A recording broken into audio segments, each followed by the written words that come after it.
وألف بين قلوبهم لو أنفقت ما في الأرض جميعا ما ألفت بين قلوبهم ولكن الله ألف بينهم إنه عزيز حكيم۔ یہ مفتاح القرآن ہے۔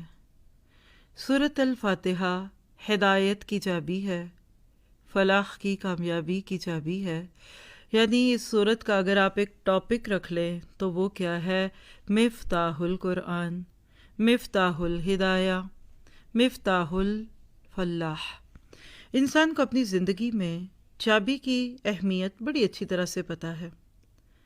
کس طریقے سے چابی کے ساتھ بڑے بڑے لاکرز بھی کھل جاتے ہیں جہاں خزانے ہوتے ہیں۔ چابی کا سائز اور خزانے کا سائز دیکھ لیجئے۔ چابی ہاتھ آ گئی گویا کہ خزانہ ہاتھ میں آ گیا، تو جب یہ چابی آپ کے ہاتھ میں آ گئی تو گویا کہ ہدایت کا خزانہ آ گیا۔ لکھیے اپنے لیے، ہدایت کے اس خزانے کو کھولنے کی چابی اس وقت میرے ہاتھ میں ہے۔ ہدایت قیمتی متاع ہے۔ اللہ سبحانہ تعالیٰ سورۃ الفاتحہ میں آپ کو مجھے جو پیغام دیتے ہیں وہ کیا ہے؟ اہدنا الصراط المستقیم۔ صراط مستقیم کی دعا مانگنا کیا ہے؟ تو یاد رکھیے کہ ہدایت کے مختلف درجات ہوتے ہیں۔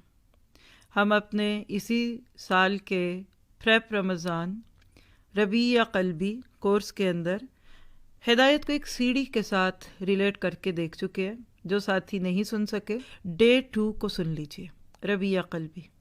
اس میں ہدایت کو ایک سیڑھی کے ساتھ ریلیٹ کیا گیا۔ تو ہم دیکھیں تو ہدایت کے درجات ہیں۔ پہلا درجہ کیا ہے؟ کوئی آپ کو راستہ بتلا دے۔ آپ کہیں جانا چاہتی ہیں، آپ کہتی ہیں کہ ایئرپورٹ کدھر ہے، کوئی کہتا ہے ادھر سے جائیے، وہاں جائیے، وہ ہائی روڈ سیدھی ایئرپورٹ جائے گی۔ یہ پہلا درجہ ہے۔ دوسرا درجہ کیا ہوتا ہے؟ کوئی آپ کو راستے پر چلا دے، وہ کہتا ہے اچھا ادھر آئیں، بیٹھیں، میری گاڑی کے پیچھے لگیے، میں آپ کو مین روڈ تک پہنچا دیتا ہوں۔ یہ سیکنڈ سٹیپ ہوتا ہے۔ تیسرا درجہ ہے جس کو آپ سے بہت پیار ہے، یا وہ دیکھ رہا ہے کہ آپ پریشان ہیں، آپ کو ایئرپورٹ پہنچنا ہے، آپ کی فلائٹ مس ہوگی، آپ کو میں سڑک پہ چڑھا تو دوں لیکن پتہ نہیں آگے سے آپ ادھر ادھر نہ لڑ کے، وہ کہتے ہیں آئیں بیٹھیں، میں آپ کو ایئرپورٹ چھوڑ کے آتا ہوں۔ یہ مانگتے ہیں آپ، اہدنا الصراط المستقیم میں۔ آپ میں سے، میرے میں سے کوئی بالکل ابھی فرسٹ سٹیپ پہ کھڑا ہے، اس کو فرائض کی بھی ہوش نہیں ہے، اس کو پتہ ہی نہیں ہے کہ رب کیا ہوتا ہے، تو وہ کیا کہتا ہے کہ اللہ تو مجھے اپنا راستہ دکھا، تو اللہ نے کھول دیا آپ کے سامنے راستہ۔ دوسرا شخص وہ ہے جس کو پتہ ہے رب کیا چاہتا ہے، لیکن ابھی اس راستے پہ عملی طور پہ نہیں چلا۔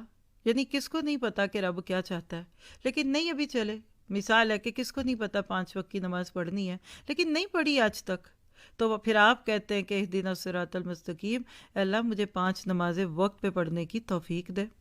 اور آپ میں سے وہ بھی سن رہے ہیں اس وقت کہ جو ماشاءاللہ 5 وقت کے نمازی، تو پھر آپ جب کہتے ہیں اہدنا الصراط المستقیم تو گویا کہ آپ کہتے ہیں کہ اللہ وہ نماز پڑھا کہ جس کو کہتے ہیں کہ صلو کما رأیتمونی اصلی، اور پھر یہ نماز ایسی ہو کہ جو میرے لیے جنت کا راستہ کھول دے۔ ہر ایک اپنے موجودہ حالات کے مطابق اہدنا الصراط المستقیم کہہ رہا ہوتا ہے۔ سوال لکھیے، ہدایت کا ماخذ کیا ہے؟ قرآن اور حدیث، القرآن والحدیث۔ قرآن کیا ہے؟ شریعت الہی ہے، اللہ تعالیٰ کا متعین کردہ راستہ ہے۔